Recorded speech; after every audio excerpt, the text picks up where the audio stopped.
Hello, welcome to episode 24 of the Brand Spotlight. Thank you, everybody, for tuning in. We are live on YouTube, Facebook Live, LinkedIn Live, and then we are restreamed as an audio podcast on Spotify, Apple Podcasts, Google Podcasts, or your favorite podcast app. Like I said, this is episode 24. We will be doing a giveaway to one of the commenters, so make sure to have the comments going. We are honored to have Chef Jeffray Gardner from, could you pronounce that for me? Marsatta Chocolate. From Marsatta Chocolate. Before we get into the interview, this series is being sponsored by the agency I've been building up over the last several years, Brands Connect.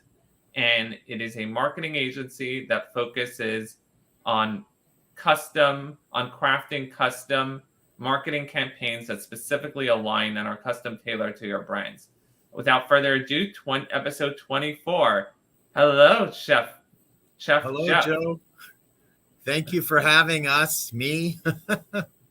For sure. And thank you once again for everybody tuning in. We will have a giveaway at the end for some chocolates. We will be choosing one winner. In addition, there will be another giveaway after the show. Anybody who subscribes to Jeff's, anyone who subscribes to the chocolate, the company name again? Marsatta Chocolate. Marsatta Chocolate. Yes. YouTube channel. Within 72 hours after this episode airs, they'll have another contest, another giveaway. So that will be fun. They're doing tons and tons of giveaways. Joe, we're giving away chocolate, right? Yes. Okay. Just wanted to make sure. You are giving away chocolate, and we're here to learn about why we want your chocolate. Right on. Yeah. So the first question I usually like to get into is really the goal of the podcast, this live stream, is I really try to see what you're uniquely bringing to the marketplace. I do like to get into marketing because that's my jam, but more and more I've learned that the funnest part about for me at least, the funnest part is not necessarily the marketing campaigns or how they brought it to market. More and more I'm learning that what I want to know is what they're uniquely bringing to the marketplace. So if you can answer both the question of what you're uniquely bringing to the marketplace and, on the flip side, in a sentence or two, how would you quickly define your brand? How would you answer those two questions? Well, it's a longer story than two sentences, that's for sure, Joe. When I started our journey with Marsatta Chocolate in 2003, I was first a chocolatier. Before I was a chocolate maker. We morphed into chocolate making 2007, 2008. But I was still a chocolatier. So I'm an infusion specialist. So what that is I do a lot of different, I've got one right here. I do a lot of different whiskeys. I'll do beers, bourbons, you name it, we do it, and we infuse them. We make a ganache and infuse them in the bonbon. But that's not, that's cutting edge stuff. But as a chocolate maker, it was actually not even my idea. It was my wife's idea that said, you know what, you should try making 100% one ingredient chocolate. I'm like, are you kidding me? 100% is just nasty. It's got volatiles. It's got acidity. It's just something where you bite into it and, yeah, where's that little teaspoon of sugar that we need, right? But funny thing happened. We started creating the 100% chocolate, and it wasn't bitter. It was bold, but it wasn't bitter. So that was really cutting edge for us, without getting into too many of the details as far as our processing and so forth.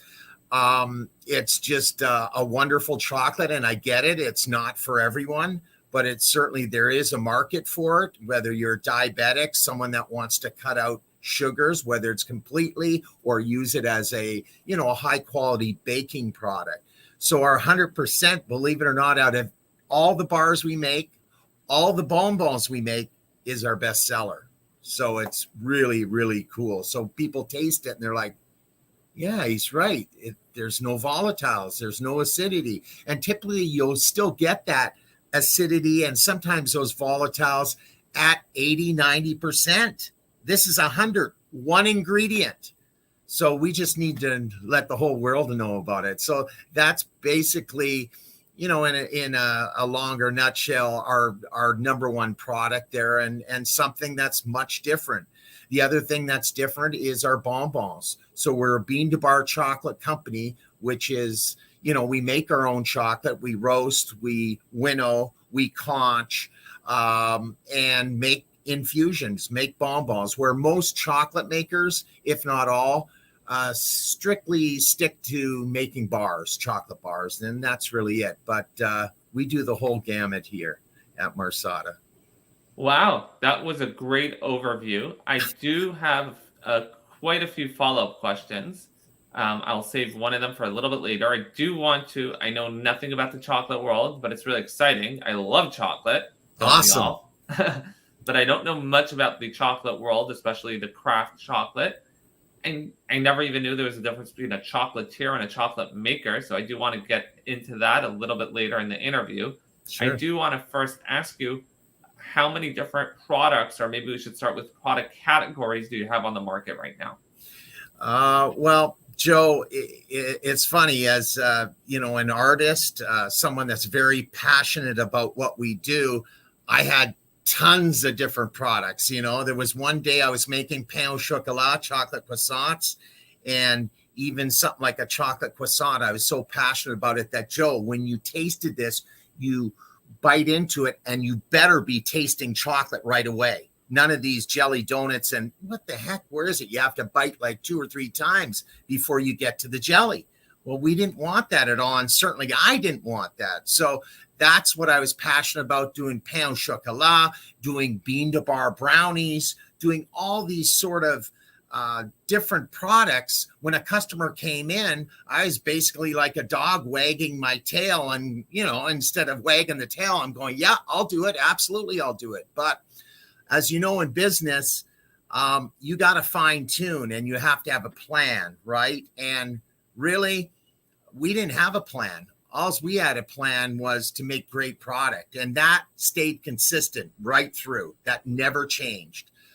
We had a few people that came into our store, and we're in the South Bay, and asked us, what on earth are you doing here, when they tasted the chocolate? And I'm like, what do you mean? There was a little sign on the display counter that said we are looking for a second location and perhaps some investors. And it was just really funny because I just was confused as far as, you know, his question. And they tasted the chocolate and they left and started giving me different tests. They'd bring in maybe a mystery customer. They would ask me to do certain things, and I always passed those tests with flying colors. Well, one of them is our partner today, so it's great news. But getting back to you know, the different things we did, it's something that's it's hard to imagine. I mean, planning. We had UCI that came into our retail store and took our whole store apart and broke down everything, which I've never experienced before. So I kind of learned an MBA in like 3-4 months through the students, through my partners, and I continue to learn this MBA. I haven't graduated yet, but I'm still learning this today. And so we had to cut back on a lot of the things that I was passionate about. I mean, I love doing the pain au chocolat, the brownies, the gelato. I can't do any of those things anymore. So long story short, circling back to your question, we have, you know, the bars that we do, the 100%, the 74% bar, a 55% bar, and our bonbon. So really just 4 different products. We do some sides or asides, we do custom orders, depending on the run. Right now I'm creating a Rose Bowl chocolate for the good folks at the Rose Bowl. We helped them celebrate recently their 100th anniversary. And so what I've done is I've infused real rose inside the chocolate, and I'm going to have this rose bar that I'm going to present to them. So that's really, really exciting. The other thing that's cutting edge is some of our bars, we've done away with the organic sugar, and we're still doing a lot of research on it with the monk fruit. So we've sent some bars out to Chicago, and they said, well, what if you could put a little bit of monk fruit in there? Not too much, but a little. So we've got a bar that we're working on now that's a 98% cacao and then your 2% monk fruit. And that goes back again, the healthy market, the diabetics, and those things. So, is that long enough or short enough? Or that was just perfect. Yeah, you really gave us an overview. It sounds like you are we still have to get back to what the specific thing, what the difference between a chocolatier and a chocolate maker. Sure. And it does sound like you've been very consistently creating products, a bunch of different products, and now you're kind of honing in and just doing 4 specialty products in order to bring it to the marketplace. But at heart, you make chocolate products. Yes. That's what you do. Yeah, and it was so difficult. Joe, imagine someone telling you to change what you're doing. I mean, what human being likes change? It's difficult, but I know what it's like to struggle. Absolutely, I do. So if someone wants a little answer on struggling, we've got it. But we also know now how to succeed, and you need that plan. If you don't have that plan, you're sunk. Absolutely, you are. So we've been encouraged to follow this plan, and I think to this day we have. And yeah, there's growing pains. Absolutely, there is. So we went from a mom and pop, so we were a sole proprietor, to an LLC, and now we're a corporation. And so it's really, it's hard to understand that. I'm, like I said, the artist. I love creating, and I just want you to have the best experience with chocolate. When I hear you saying, Joe, oh my God, yeah, he's right. This is amazing stuff. I've done my job. I've done it. I am happy, but it inspires me to do more, to do better, and that's what I love about my job. It's just, I love creating. I'm doing, yes, I could have maybe done 1 or 2 infusions for this weekend. I have an event at Santa Anita at the raceway there, and it's a whiskey festival. But instead of 1 or 2, I got 4 of them, because I just love what I'm doing. So I'm painting the bonbon. I'm looking at the bottle, and I look at this bottle. It says Westward Whiskey. Okay. I look at the colors. Oh, it's got a turquoise here. It's got a gold. Well, I've got to match that up because I want my bonbon to, emulate this, and the flavor. And that's all part of the experience for the customer, for the person that's enjoying this chocolate. So that's a lot of fun for me. That's cool. For anyone tuning in now, I just want to say that we did get a comment in from Lana on YouTube, just saying hello. Hello, Lana.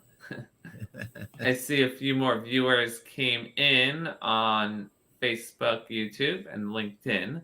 So I just want to reiterate, we're having a contest. Anybody who comments on Facebook, LinkedIn, or YouTube, we get all the comments to this little piece of software, and then we will do a giveaway. Oh, Mian, hello, fellas. Thank you so much. So anybody who comments is entered into this giveaway. That's going to be a lot of fun for some of your chocolates, which we're learning more and more about. you did take us through a little bit of your journey.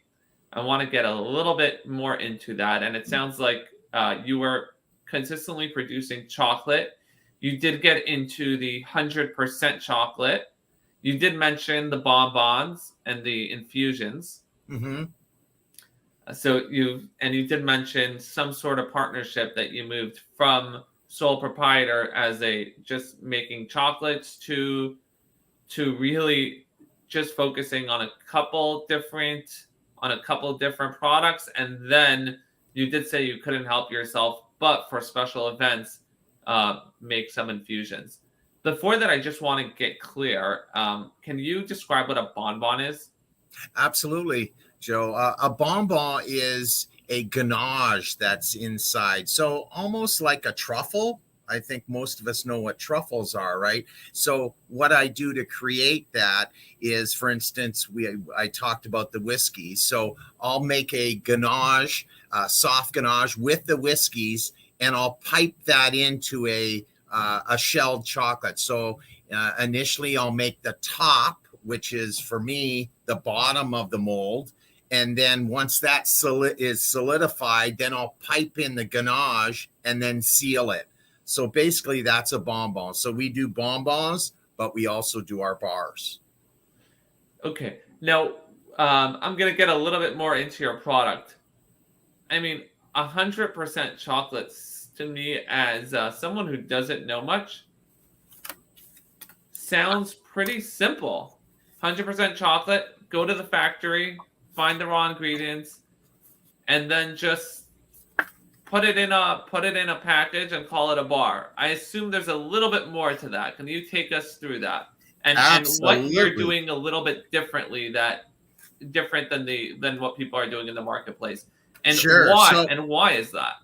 So without giving away all the secret sauce, because my partners will kill me, this is the bar right here. I just grabbed a package. It's empty right now, of course, off the shelf. So this is can you see that? Yeah, I can see it. Yeah. Okay. Bean to bar. And it could be we're actually winning some bar. It's one of the commenters will win some bars. So make sure you comment. Absolutely. So this is our 100%. And, as I shared that story with you on the 100%, never in a million years, I would think that is our best seller, and not only best seller, but not bitter. So, as a fine chocolate maker, the first thing I'm looking for is quality beans. I have to have quality beans. I can't have inferior beans and make great chocolate. It's just really, really a challenge to do that. So you have to have a good source, through a farmer. Some go through a middle person, a third party, bring the beans over. And when I'm making the 100% or the 74-55, as far as my roasting, for my flavor profile, it basically stays the same when I'm roasting my cacao beans. But after the nibs that are in our winnowing machine here go into this, this is big mama right here, holds close to 200 pounds of chocolate. So it's very, very large. What are you knocking on? This is a conching machine right here. You can't see it. You can move the camera a little bit. Yeah, right here. And can you describe it to our audio listeners? Yeah. So what that does there is, once I've roasted the cacao beans and I put them through a hopper, okay, so that hopper, what it does is it crushes the cacao bean into a nib. Yeah, I got some right here. I don't know if your viewers will be able to see that, but they're already commenting. Wow, we're missing some comments. Lana again. These are nibs right here. Okay, so this has been crushed already. All right, and you can taste them. All right, for our audio listeners, how small are those nibs? Oh, very, very tiny. They're like maybe an eighth of a raisin. They're very tiny. And that's before it's roasted?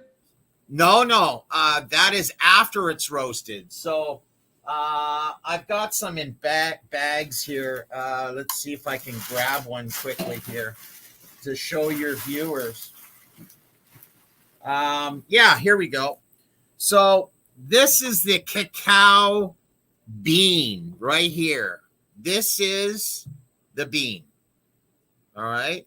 You're looking for as a chocolate maker, a plump bean. You don't want it flat because there's no substance inside there.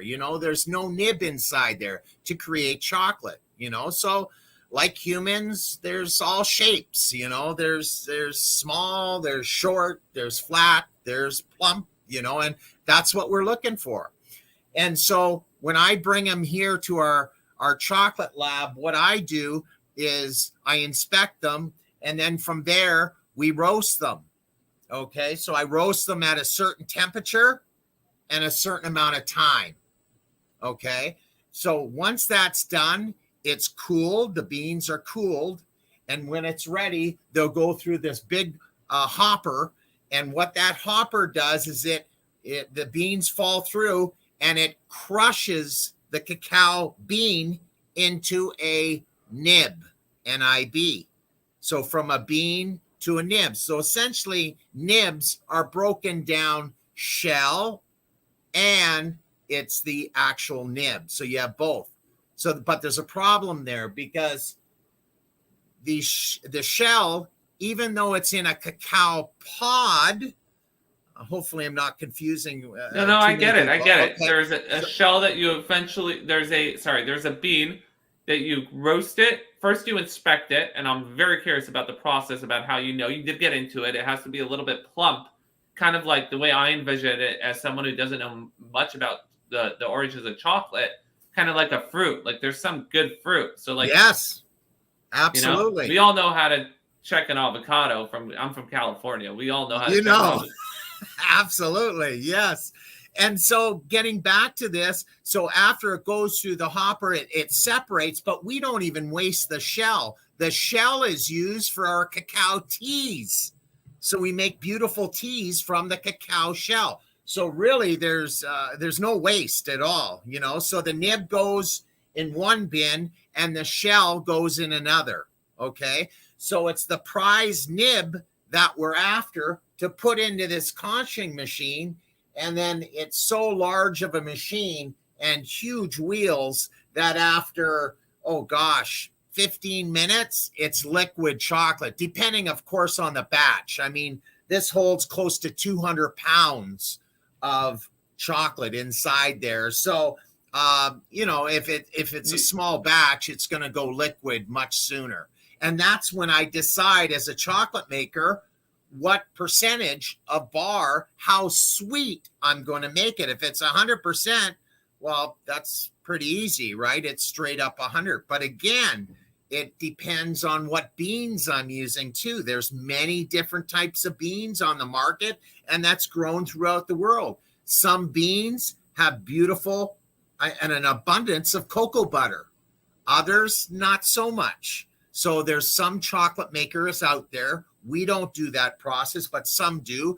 They'll add, whether it's cocoa butter or maybe some type of lecithin as an emulsifier, just to spread it out and maybe give the machinery a little bit less torque, and it's easier to work with, But for us, it goes back to the beans. And if I've got amazing beans that are full of cocoa butter already, besides the actual, the nib inside the nib, I don't have to add anything, and we don't. Even our 74%, I've added 26% sugar, so 74% cacao, 26% sugar is your 100.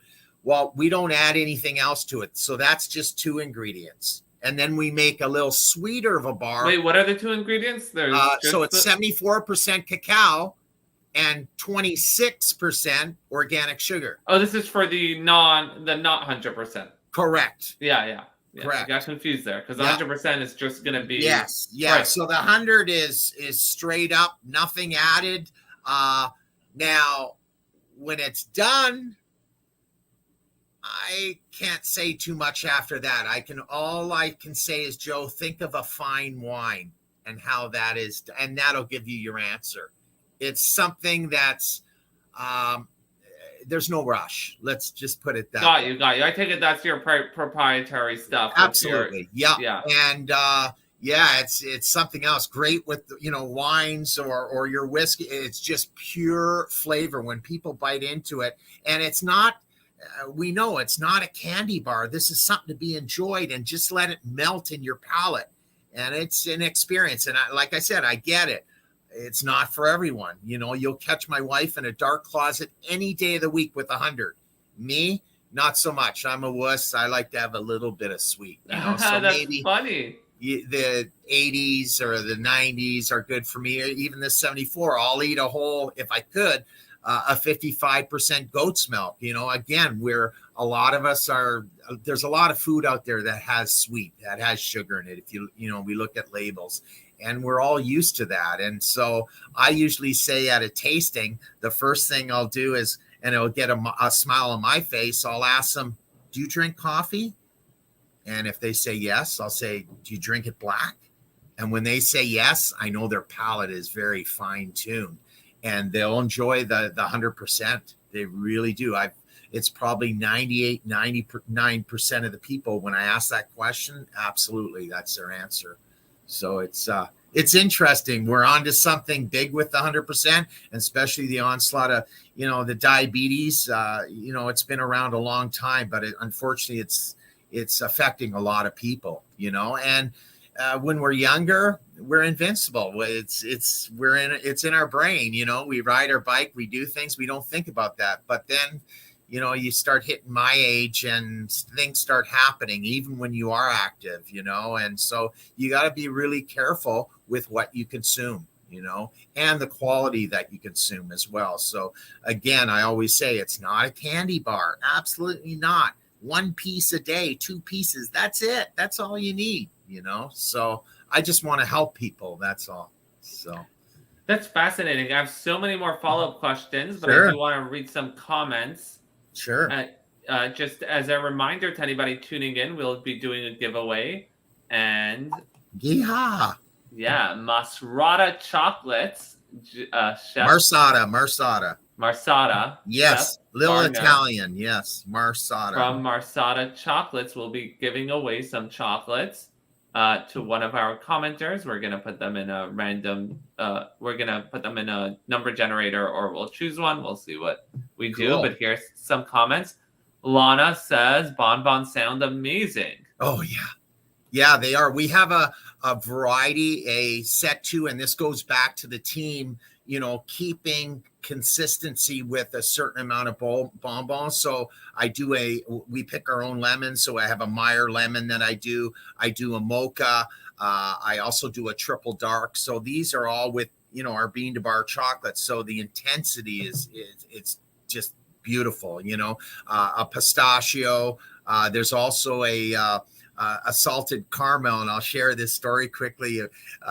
It's funny because one of our partners heard about the story, and I just, shrugged it off. It wasn't a big deal, but I was up north near Santa Barbara, and looking for a little bit less activity in the water in terms of boats and so forth. And I go out there and I collect my own ocean water and bring the water back, and I make my own sea salt for our salted caramels.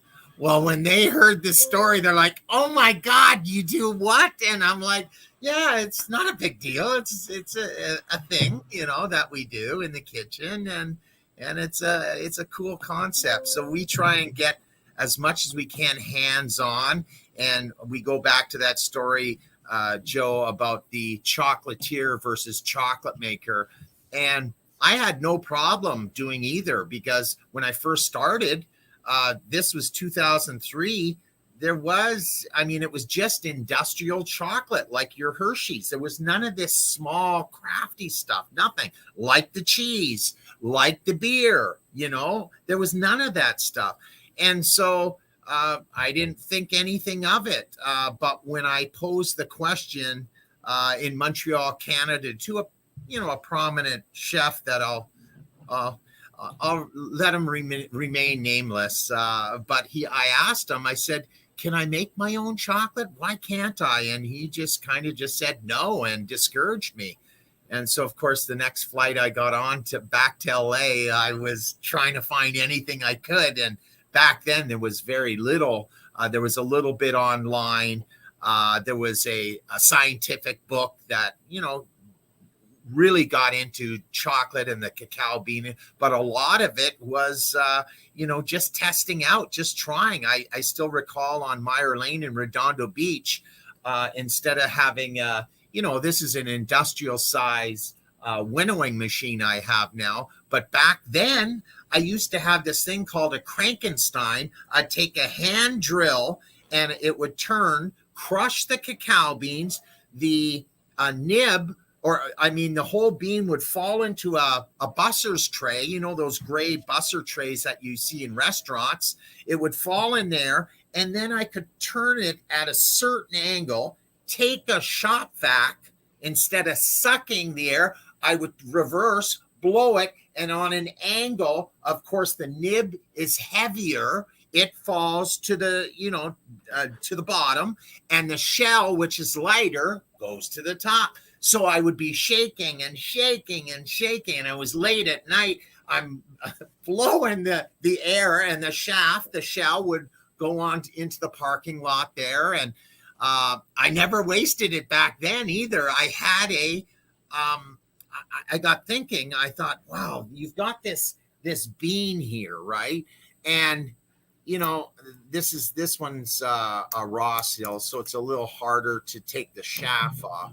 But I'm thinking, okay, you have this chaff or shell, but it's protected by this cacao pod. So there's about 40 of these inside one cacao pod. And incidentally, 40 of these beans make one bar. So it's a heck of a lot of actual beans. So we got to give kudos and our thank yous to those farmers, because they do such a tremendous job, at their location. But getting back to this story, the chaff would fall into this, the busser's tray.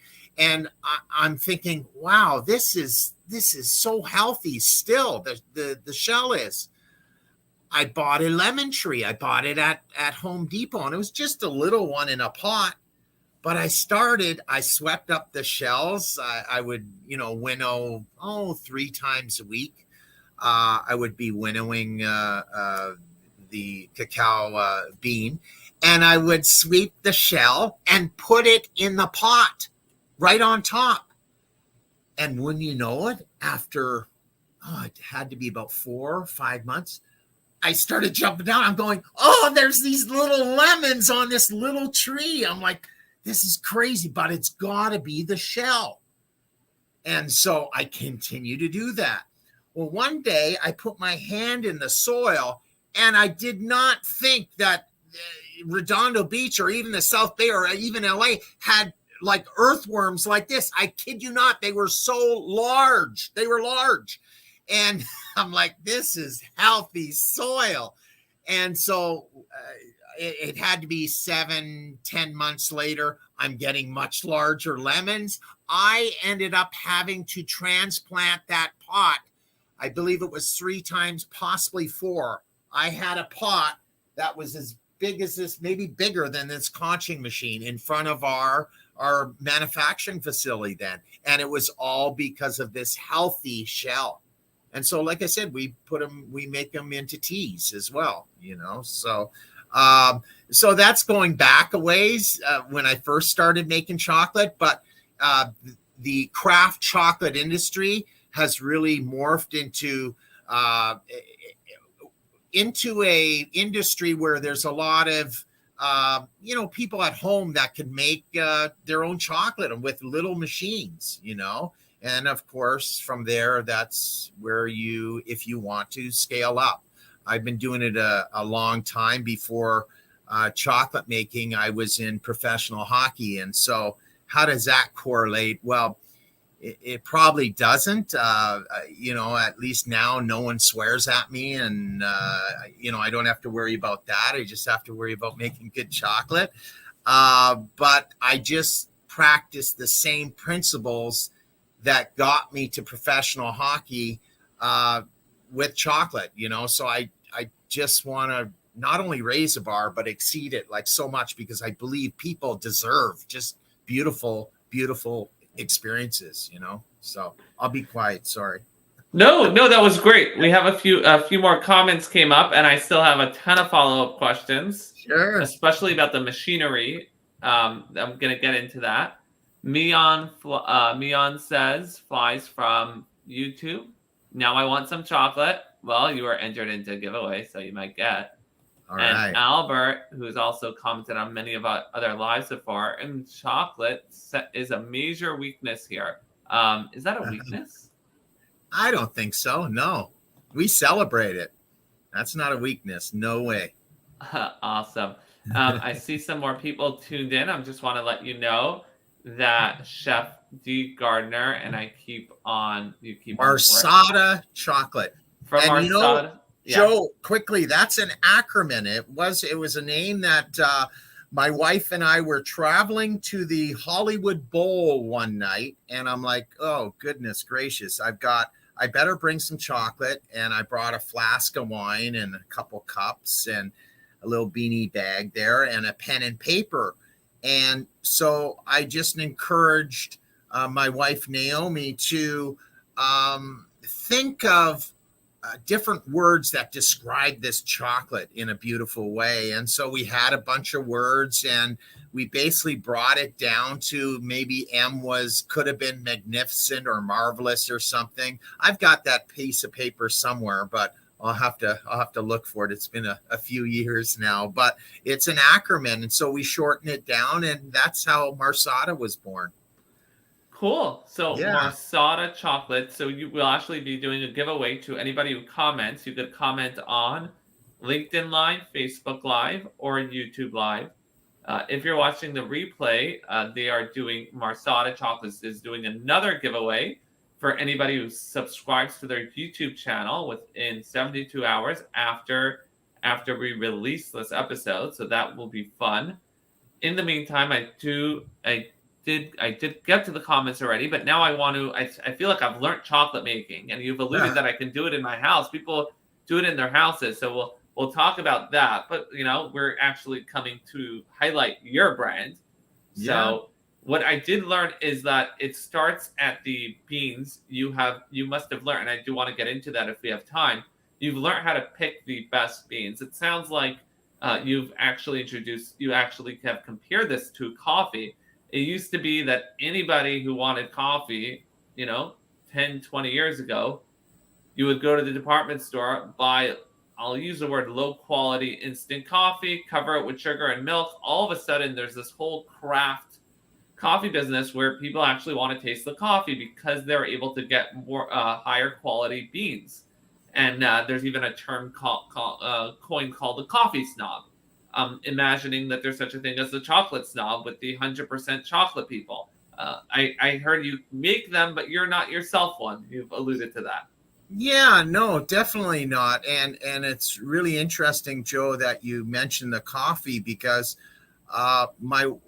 Naomi, my wife, was a coffee judge before I got her into more of the chocolate side of things. But she's definitely one that knows flavor. I bounce a lot of the flavors, of course, off of her. And of course, she doesn't mind that at all. But when you talk about coffee, it's interesting because you said, Joe, yeah, whether it's Folgers or Nescafe or any of those older brands, you're right. We used to put the cream in there and the sugar. Well, why did we do that? Because the coffee wasn't that good, right? And so we would use the sweetness, we would use the sugar or the cream to offset that so flavor, and a flavor that we didn't really care for. So getting back to those folks that like the black coffee, I know their palate is very fine tuned for that 100%, but coffee, yep, same as chocolate. You're looking for fine flavored beans, but you could have a fine flavored bean and still make terrible chocolate. It's not difficult to do. I mean, you burn those cacao beans, you're not going to get those nuances that you're looking for in fine flavored cacao beans. Wow, that's so fascinating. I really like you've really taught us a lot about how chocolate is made, and a lot of machines, including the term winnowing, which it's an interesting term for me. I studied Talmud, so there's winnowing in the Talmud. I've probably never heard that outside of Talmud. That's Jewish literature where they talk about winnowing. So it was very refreshing. Yeah. to hear that term. And from what I remember it being explained is basically separating the wheat from the chaff. We would throw it up, and then the chaff would fly away, and the wheat, which was heavier, more dense, would go to the floor. So you were originally doing the same thing in the beginning. It sounds like you've moved on from those. You've used the shells for actually as a not a fertilizer, but as some sort for your plants, and it worked very well. So that's very cool. Another thing I heard you talk about is a machine called with a C. I missed it. The conching machine. The conching. So that's where you put the nibs in, and it turns it into liquid. Yes, absolutely. And what's that? Could you tell us about that machine? Yeah. So, Joe, we have a very large. Well, actually, we have two large conching machines here. And so after the beans, the nibs, they've been cooled. They've gone through the process of winnowing, separating the chaff from the nib. That nib is what we weigh, so we know how much we're going to put in the conching machine. When it's poured in there, the machines are turned on. The wheels slowly turn and basically just crush the nibs. So through the turning of the large bowl and the turning of the wheels, it turns into liquid chocolate. Cool. And what do you use to winnow it currently? For winnowing, I've got a big hopper. So what that does is I pour the cacao beans into this hopper, and through another machine, it crushes. So it's basically got teeth, and it crushes the cacao bean, and it separates through air the nib and the chaff. So the chaff go one area and the nib in another. And the chaff is what we make the teas from, and the nib, of course, goes into the conching machine to make the chocolate. Oh, so you found a different use for the shafts. Oh yeah, instead of the lemons, absolutely. I don't have any lemons out here. No, I'll have to get some more lemon trees. Maybe move to a larger property or something. Wow, so. That's been such a fascinating journey. Yeah. I'm really curious how you learned. I'm going to go back to the origin story, but how did you learn about how did you know that there could be you alluded to this before. How did you know there could be a quality bean, and how did you learn how to pick those? As far as the beans, we know that there's some beans that are we call them the flapjack, where they're flat and there's really nothing. There's no substance in there at all. It's just, it's basically the size of a coin. That's how flat it is. And so really there's no meat inside there. There's no nib inside there where it's going to offer you the flavor, and obviously liquid chocolate. So you can visually see which ones are and which ones aren't, and then of course in the winning machine, it will also pick it up because those ones that are flat will basically just go through and they won't be separated at all, and those flat ones you discard, they're really not worth anything. So did that answer the question? Yeah, that's very cool. Now I Yeah. want to get more to your origin story, and if you could tell us what's the difference between a chocolatier and a chocolate maker. Sure. So prior to 2003, I did have another company in Canada, of all places, and I was a chocolatier back then, and so that's where I got all my experience. So as a chocolatier, what we do is import ready-made chocolate, so in blocks, and then create wonderful things. Nothing wrong with a chocolatier, absolutely not. But this probably goes back to my refereeing days, my officiating days, where you're in control of 10 players, 12 players on the ice, and I kind of wanted that. I really liked that, where I could control the process, what ingredients are going in and what aren't, and I wanted purity. I want stuff that'll help people, on the side, for a long time, I really studied the THC and the CBD market many years ago. But back then, I knew it was illegal, and gosh, did it smell so bad. But over time, that's evolved too, where, the stuff that's out there, it's like 99.9% pure. But I'll use the CBD, not the THC. So again, it goes back to helping people. Those that have, whether it's sore muscles or some other health issue, and if I can help them through chocolate, I certainly will. So, or else I'll try at least. So we had a lady that came into our store. Oh gosh, it had to be 5-6 years ago, and unfortunately, she's like a lot of people fighting cancer, and she lost her sense, her taste buds.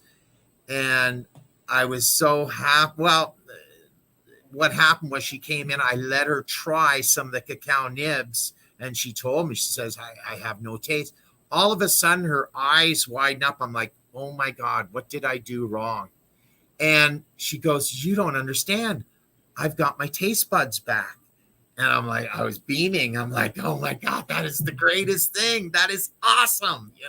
So for this lady, and maybe not all humans, but for this lady with cancer, the cacao nibs definitely changed, her body and brought back her sense of taste that she lost, through the chemo and maybe the radiation. So, yeah, so that was a good story. So you initially started as a chocolatier.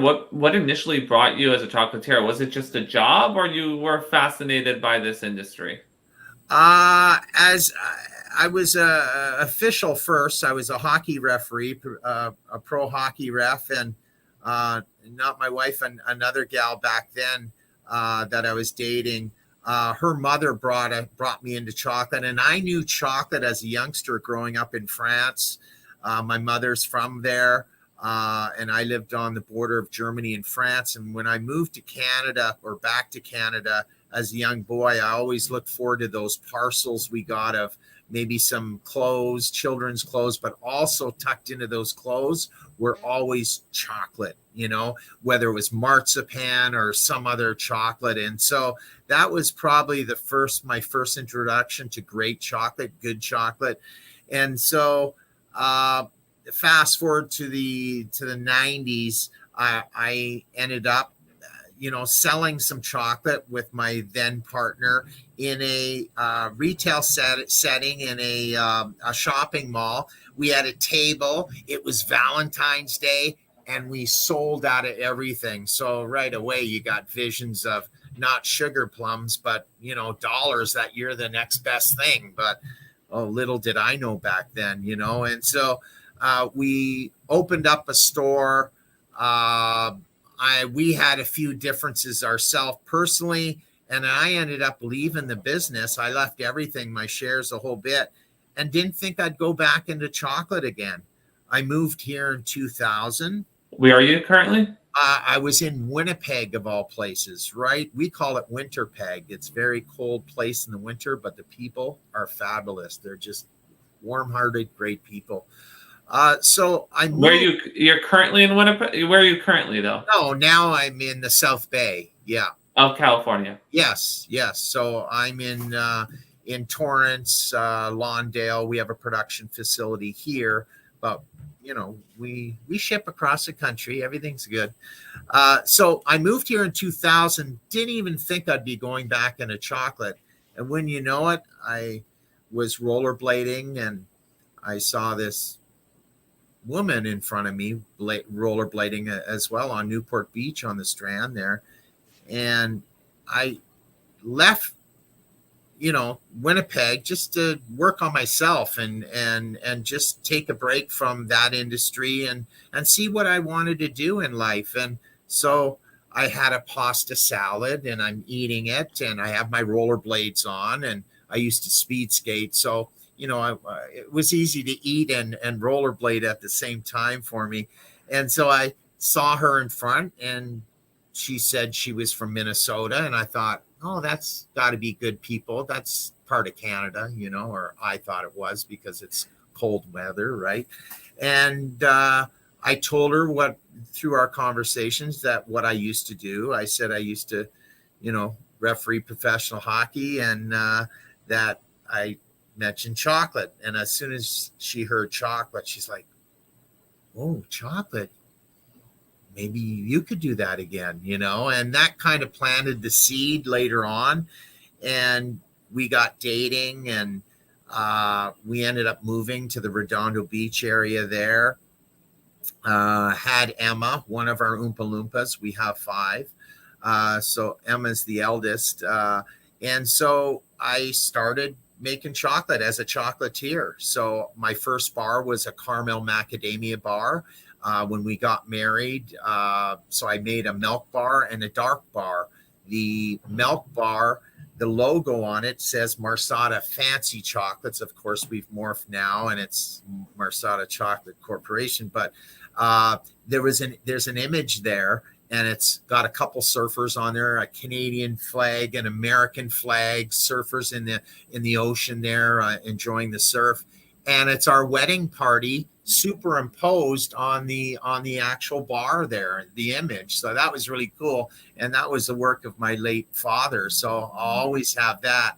And the dark, I decided to do a dark bar as well. And I thought, I want something else that's, touristy, but also just shows off the Santa Monica area. And so I ended up purchasing a piece of art. And it's the Santa Monica Pier, the old style with the Ferris wheel on there. So those were my 2 products. So they were caramel macadamia bars, and we make them still today. The only twist is, of course, I'm a bean to bar chocolate maker now. So it's a little bit different tasting. Before on the bar, it still says Belgian chocolate. And, Belgian chocolate, we hear chocolate, it's got to be good chocolate. But you could have chocolate in Venice, anywhere. And if it's great chocolate, then, it's all branding. That's what it is, And so people hear Belgian chocolate, that's got to be the best, but not necessarily, You can make great chocolate. It all has to do with branding, And so those were our 2 bars that I started creating and sold, those for a while, got our product into, Nordstrom's, Williams-Sonoma.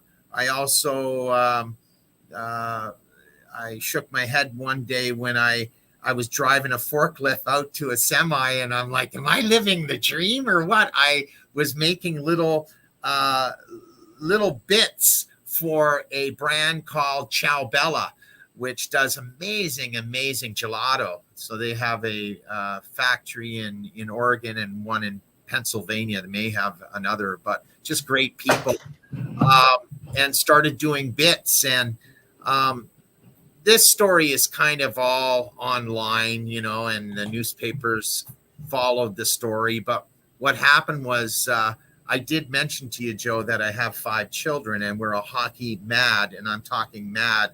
I'm listening to games every night. I'm watching games. My kids play hockey. My girl's in Boston. She's a goaltender. My boy was in Idaho. He's back here right now, plays hockey, the two younger ones. And then there's little Maya, who's 5, but skates like the wind as well. But two of them were playing hockey in front of our manufacturing at the time. And it wasn't a retail setting, it's just manufacturing. And the owner back then didn't, I still don't know to this day, was it she didn't like kids, or was it just the fact that, you know, she's looking after her property, which could have been as well. But it's a Sunday afternoon, and we ended up getting the proverbial boot from that. We got a eviction notice, which was crazy after putting in a lot of money into a state-of-the-art kitchen. And so we were on the outside looking in. I kind of panicked. We ended up morphing again into farmers markets, and my wife was pregnant at the time with little Dustin. I think through the stress, you know, she had some serious complications where we almost lost her and the little Dustin. But today they're both awesome. They're doing well. But that was just part of the story, going from, you know, manufacturing to a retail setting. So we went from manufacturing to a store where we had a retail front, but that's where we fast forward to, you know, we had some issues with another landlord who wanted to tear down the whole development and put in luxury apartments. And I'm like, oh my God, what's next? Can I just make chocolate? That's it, nothing else. Well, long story short, a year after he's renovated the place, because he apparently from the city and the neighborhood, he wasn't allowed to tear it down because of parking issues and so forth. And we were the only tenant in there making chocolate. And so people driving by thought we were closed for almost a year because he ended up renovating the area.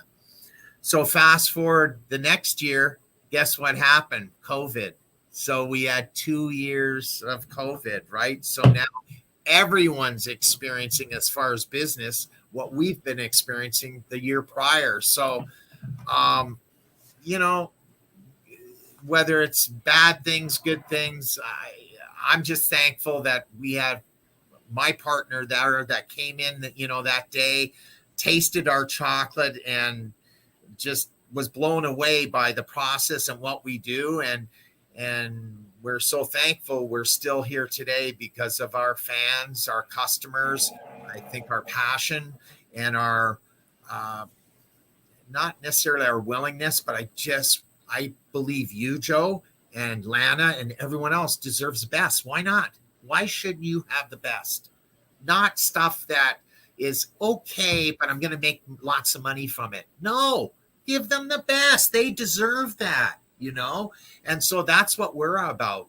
We always have been. And so maybe that's why we've lasted, what are we, 18 years, 19 years now? You know, it's our 19th year. We started in 2003. And Joe, we've been through ups and downs, and, you know, and many of you that are watching have been through ups and downs. And I think just don't quit. Don't, you know, I mean, there's obviously strategies involved in different things, but in business, you know, if you've got something that you believe in and others believe in, just, you know, follow your passion. And if you're doing something that you don't really like, maybe look for something else that you're passionate about or that you like. You know, just take a day, whether it's at the beach or in a snowbank, it doesn't matter. Just, you know, just think, and this life is so short. Gosh, it goes by so fast. You know, one day I was calling off sides, and now I'm in a chocolate factory making chocolate. You know, it just is.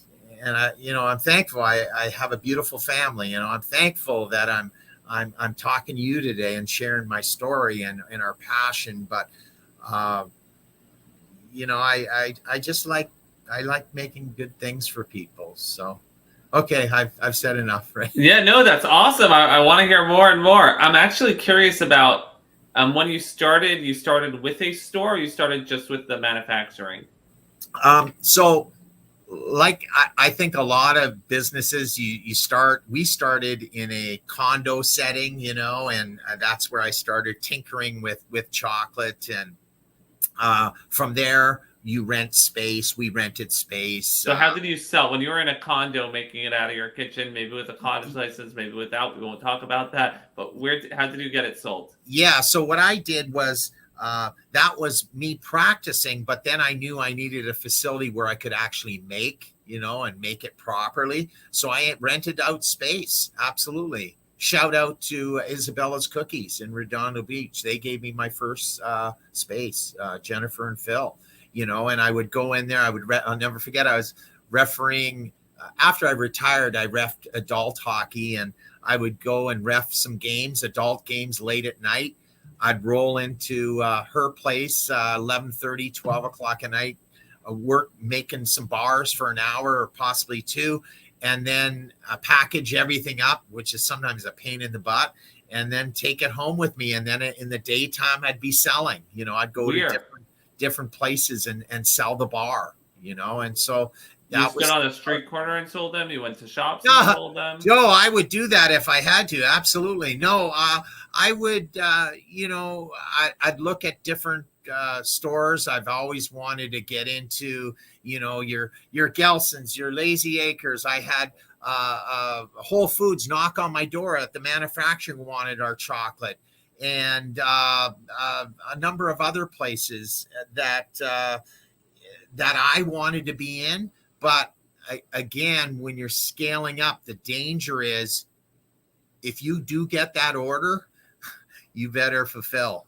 You better be able to produce, because if you can't, you can sink just as fast, And so thankfully, there are some stores, some, corporations that have different programs where they'll celebrate the local, in our case, the food industry, someone that's making small batch, but they'll just sell it in a few stores. It's more of a regional program rather than a national program.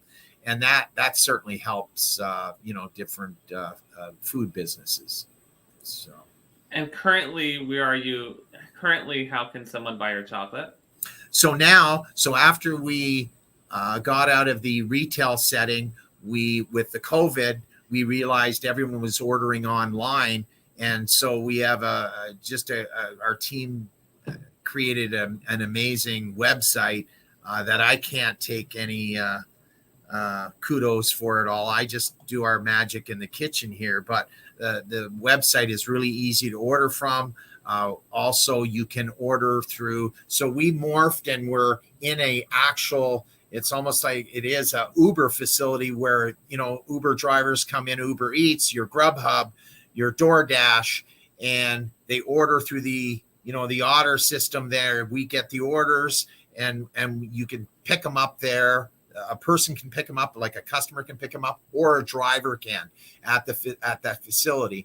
If you're in the Hollywood area, same deal. You look up, I believe it's, gosh, you know what? You'll have to reach out to one of our team members on that one. But in Hollywood, same deal, where drivers can pick up and bring it to you. And then we have our. What do you mean? You have your own drivers? No, through Uber Eats, DoorDash. They Uber Eats. order online and pick it up at that facility. So we're in one of those facilities. We actually have robots that come by here and pick up the order and bring it to the customer. Something we don't like, because we're more hands-on and we love the interaction with our customers. And that's probably why we have the following, because we love that.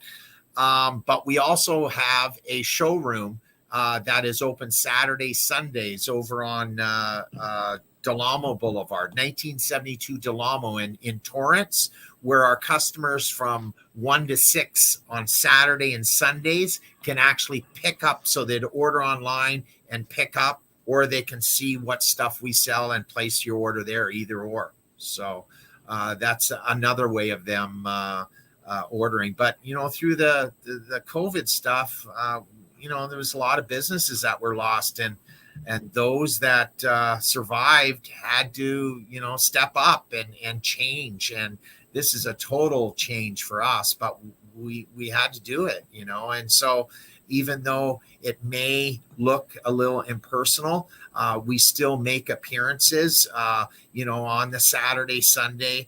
Also events. We do a lot of community events, whether it's cancer events, diabetes association events. We do tons of them. I did TEDx last week or 2 weekends ago. I do a lot of private fundraisers as well. I'll do private houses where I'll go in there and I'll do parties where I'll bring a marble slab and I create chocolate right in front of them, which is a really cool wow factor, for the guests. So we're definitely out there. It's not like we're just stuck in the kitchen. You order online, but order online if you don't want to wait is efficient. Absolutely it is. And we ship across the country. So. And I just did see we did get a code in that you sent us previously, Brand Spotlight 20 for 20% off. Yes. Thank you so much for that. Yes. Yeah, I just looked at the giveaway. We'll be selecting one a little bit later. I just have a few more questions. Awesome. Of the commenters, we'll do one. And then after the giveaway, after we release the episode, then we'll have 72 hours and 2 people who join your YouTube channel, Marsatta Chocolate's YouTube channel, you'll be giving them a gift card. You'll be selecting 2 people. Cool. Yeah. So I do currently. It sounds like you did get into stores before. Are you in stores now? Yeah. So since the pandemic and focusing on the online. We've also managed to step out and go back to more of the manufacturing and the wholesale side of things. So we're even out in, just past Santa Barbara. I can't even think of the town there. Ojai, I think it is. There's a market there that we're in there. And we're in stores here. We've got an order, actually a big order of bonbons going out to Vicente Foods. So they're going to have we're going to have our Hanukkah line and also a holiday, / Christmas line. So we're going to be doing both. So they've ordered their boxes for that. What other places? My team's going to kill me and say, "Oh, you forgot that merchant or this merchant." That's fine. I'm curious about the strategy. So it sounds like you originally went online and you went to stores. Then over COVID and your stores closing, you went back to the farmers market route. You did that for a point.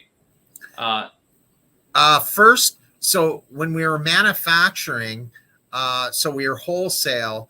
Then when we lost that location, the first location, with the kids playing hockey in front there. So at that location there, we ended up morphing into farmers markets. So we did farmers markets for a number of years. It had to be 8 or 9 years. We did 8 years, maybe. So we did the Manhattan Beach Market, the Big Torrance Market, Mara Vista Market. So we did a number of different markets. And sold our products that way. And then we found, the retail store. And that never, although, it was a retail setting, it really didn't get off the ground with the, not only the COVID, but the renovations. You still have that or you closed that? No, so that closed down and we moved everything to this production facility that we're in right now. And so I've got everything I need here. Everything fits. But it's the only difference is there's not that retail setting. So our customers really wanted that interaction. So that's why we have that showroom at 1972 Del Amo there in Torrance on weekends, Saturday, Sunday. Cool. So they can come by there. Cool. And we also, Joe, right across the street is Smog City Brewery. So we do some collaborations with them. So Jonathan, who's the head brewmaster there, he great story where I'll supply him with our nibs. He creates a beer out of our nibs. So it's the latest one was just a beautiful beer, a Marsatta pumpkin porter beer. And he brings it back to us. And then I make a bonbon from there, which is really cool, from their beer. So I'll make a ganache and create a bonbon. So they sell them in our 12-piece boxes. So that was really cool event, and we hope to do more events with them. They're just a great bunch of people there. Wow. Yeah. That's amazing. And now when did you take on this new partner? This is going into the second, almost the third year now, and Wow. and again, it was a lot of testing on their part to see if we were the real McCoy, and every type of test that we were handed, we passed. I think we passed. He's still with us today, and so and what the blessing was as well was having the 40 students from UCI, from University of Southern California, Irvine, the Mirage School of Business, come in and totally tear everything apart from Marsatta. Like, I had to know the price of this bean. I had to know like stuff that I guess any smart entrepreneur, business person should know every type of price. And I was your modern day Willy Wonka. I just wanted to create and have fun, and that was it. But I sure did learn a lot from these students and said, listen, these are your top sellers. These are your best margins.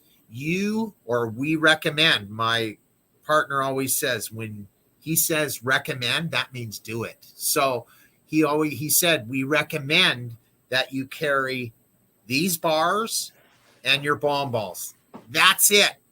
And that was so hard. So hard. I shared that story earlier, my pain au chocolat. I love doing the layers of lamination, and people bite into this pain au chocolat and they're like, oh my God. To this day, people ask for them, and we have to politely said, not right now. We can't do it. We got to concentrate on these products, and we're scaling right now. So if there's anyone out there, shout out anyone out there that's looking to invest in a chocolate company, talk to our partners. So we're actually, I shared to you, Joe, that we went from an LLC to a corporation, and that's what's going on now. So we're fundraising and scaling up right now. So it's exciting times. Absolutely. Cool. I assume this partner helped you both with funding and strategy. Yes. We're blessed that I think anytime you have a partner come on, and I've learned this, that what value does that partner bring, and it may be something, if you're lucky, that you don't have. And certainly there's a lot of things Marsatta didn't have in terms of that side of to make a business successful. And we're blessed to have the partners that we do have. Wow. And you are looking for more funding, I understand. We do have a big LinkedIn audience. So so what we'd like to do is we love the retail experience, and we want right now at our showroom, it's like walking into a very mini Apple store. So it's very clean. It shows your 3 bars. It shows the bonbons. It shows gift baskets for, the upcoming holidays. And that's it. It's very simple. Where, let's just say, the retail before was, some put it politely, it was like a clubhouse, really. It was come on in, let's party kind of thing with chocolate, and where, I've learned a lot where people shop with their eyes, and they want clean things. They want great packaging. They want stuff that just kind of emulates, I don't know if it's perfect, but it's just something that's just amazing, and I'm hoping through, our team, we have this is the Marsatta box. And if Joe, what we had before was just a box and it had some string on it, but the chocolate was amazing. But I always said to my wife, to Naomi, I said, it's okay. Our product is, the chocolate is just when they taste it, but that's the thing. They need to taste it first. But if people see this first, then they're like, oh, well, what's inside? So my team, they didn't, this one's empty. This is usually this reserved for the 6-piece, our caramel collection. But as you see, look, it's like a little purse. It just closes with magnetic. But that they didn't spare, there's the detail to it. It's just like an Apple box, And who designed that? It was our company, my partners. I had nothing to do with it. But again, I've learned that, yeah, your chocolate, your product has to be amazing. Absolutely, it has to.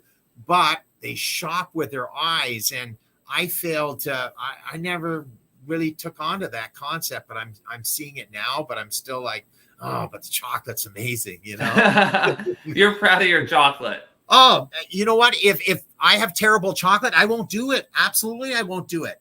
I won't. And my partners who travel the world bring back 100% bars all the time. I've tasted so many chocolates, but I'm always like a polite no after we taste it, because it's totally different. It's our best seller. So imagine, Joe, bonbons, sugar, sweetness. You would think everyone's going to buy, that would be your best seller. But no, it's our 100% bar. Our 100% bar. Do I like it? No, it's not really for me. I like a little sweet, right? But for those that have health issues or perhaps want to cut back on the sugar, I mean, I'm not saying this is bean to bar chocolate. So the sugar content isn't like a C's. Oh, absolutely. Or isn't like a Godiva. This is bean to everything we make from scratch. So it's our chocolate isn't bad. Yeah, it's good chocolate. So you did mention that you're looking to scale and you're looking for funding to scale, and you did mention retail. You want to get into more stores, or you want to open your own retail outlets? Both. So, I would love to be, we're in Plant X right now, and Plant X is all vegan. Okay. So through my background, I can do vegan bonbons as well, right? So instead of using cream, you could use oats milk or coconut milk, something that's not an animal product. So we're very fortunate to work with Plant X, and they have locations here in Venice. So they sell our bars there. And during the holidays, they'll sell our bonbons, vegan bonbons. So they also have 2, maybe 3 stores in Chicago, also in Canada, in Ottawa, and I believe another place in Ontario, possibly Toronto, but Ottawa for sure, and then up in Squamish in Vancouver. And so there's strategic areas there that sell our product as well. And you and your partners definitely do want to open retail, if I heard that correctly. Your own retail. Yes. Yeah. And getting back to that, I apologize. So the retail part is, I enjoy talking to you. So, we want to talk to people, right? We don't want, it's so impersonal to put your chocolates on a robot, and the robot brings it out to the front desk and it's in a locker, and and that's, our customers don't want that. They don't. They want to see us. They want to see the chocolate. They want to taste the samples. They want to taste that. And so, yes, we want the retail, but at the same time, I need the whole world to know about this, the 100, the 74, the 55 goat's milk. Absolutely. You want to open multiple retails, or you want to open one retail for you? It's hard to say right now, just the one retail, but I want it to just be, like I said, just a very simple, clean, and just to the point, and I think you want to make the chocolate from that retail, or that doesn't matter? No, I think we could.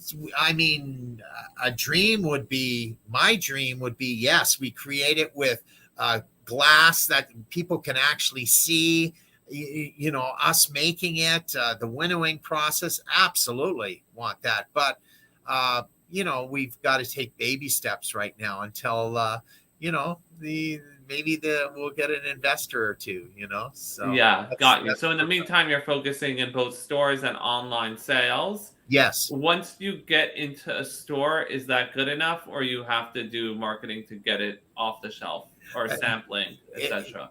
so important because with craft chocolate, specialty chocolate, bean to bar chocolate, much different than industrial chocolate, and so people need to taste it and know the difference. So Plant X, we have a staff member that's out there that actually samples out to their stores there. I would like to go to Vancouver and and sample out there, or Ottawa, do the same thing. But it's so important for the customers, for people to taste the difference, because if they don't taste it, they'll never know. I mean, I could describe you, Joe, about this amazing chocolate, but they need to taste it. Absolutely do.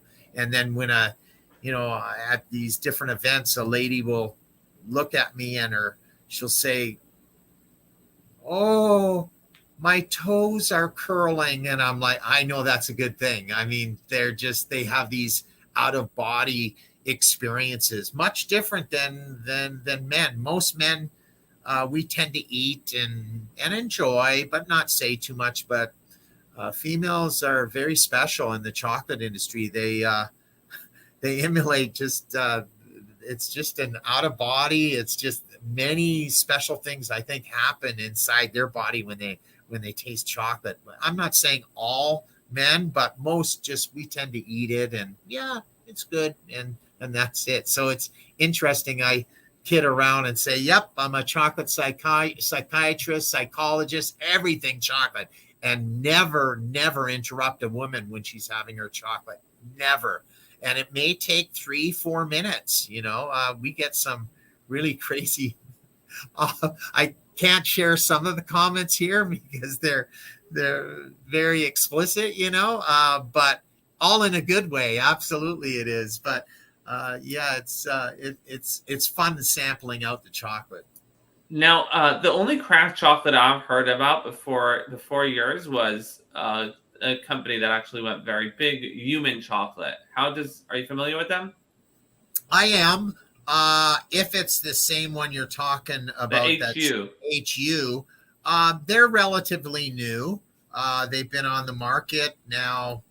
Oh gosh, I'm trying to think here. Maybe 4 or 5 years, possibly, and they could be longer. I mean, they could have had a longer history. I don't know a lot about them, but I'm just judging it from when it entered the LA market in this area here. Um, I mean, again, I can't say that their chocolate is bad. I cannot say it's good. I think every person, Joe, you have a special palate.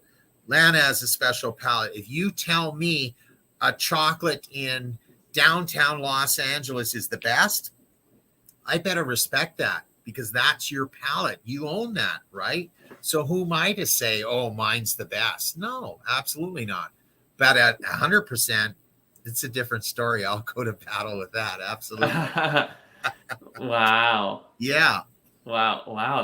That's been amazing. I do have another question. Me personally, when are you going to go certified kosher? When we were in Redondo Beach, we had the rabbi come by, check out our store or our location there, and everything was good. And then shortly after, we lost that location. So it's on the horizon. Okay. And as you know, most are kosher nowadays. So many out there. You look at them, absolutely. I would say everything in here is kosher. We just need our friendly rabbi to come by for a visit. He'll come. Call him. Yes, absolutely. Absolutely. Yeah, I can't wait to. That's my team that'll do that. So Yeah, how big is your team currently? right now we have 4 of us. And then we have some part-timers as well, but 4 main people. And everyone does everything, or there's no, everyone has there's yeah, absolutely. How many people are in marketing and wholesale? 2 and 2. 2 and 2. Got you. And then I'm in the kitchen. Naomi does a lot of, she'll piggyback me with events. We have another person, Rick, that's great in events and also very well versed in the financial. I'm very blessed to have the partners we do. They're in the EV business. So we're hoping one day that EV dealership will also carry chocolate and maybe some coffee too. So that's another big market for you. Have coffee shops been interested in carrying your products? We have before. I created that was probably my third product, was our mocha bits. So they were flavored with Sumatra coffee. So that was a really cool product we had. But since I've been in the kitchen and all this has happened, I have no time. And I told you I have 5 children too, right? Yes. Okay. I think we're going to get ready to wrap it up. We'll do the contest in a minute. Sure. Yeah. I just want to thank you guys. You guys are awesome. Thank you. Thank you for the questions. And we got to get you some chocolate right away. For sure, but I got to get it kosher certified. So we'll hopefully I'll work on that. Yes. You actually, talking about events, you connected to me because I for some of my clients, I organize events. In the end, we weren't able to make it work out with the dates and everything. But you reached out to me about an event. So that was actually, it's a bummer we couldn't do the event, but I'm happy we got you on this live stream. Yeah. I just want to thank the audience. Absolutely. We are on YouTube Live, Facebook Live, LinkedIn Live. We'll be repurposed as an audio podcast on Apple Podcasts, Spotify, Google Podcasts, or your favorite podcast app. And very cool. And we do have a code. That's right. Brand Spotlight 20 for 20% off. We'll be doing the giveaway. Everybody head on to the Marsatta Chocolate channel. Just search YouTube for Marsatta Chocolate, and within 72 hours, they'll be giving away 2 more chocolates. Let me see how many people. And if they go to Joe Marsatta.com, MARSATTA.com, that's where they can use, I believe, maybe I'm speaking out of turn, they can use that 20% off. So perfect. Yeah. Brand Spotlight 20. Yeah. Let me see how many people we have here, and I'll do it with a random number generator. We have Lana 1, Mion 2, and Albert. So we didn't get too many comments, but that means that they got a big chance of winning. Yes, absolutely.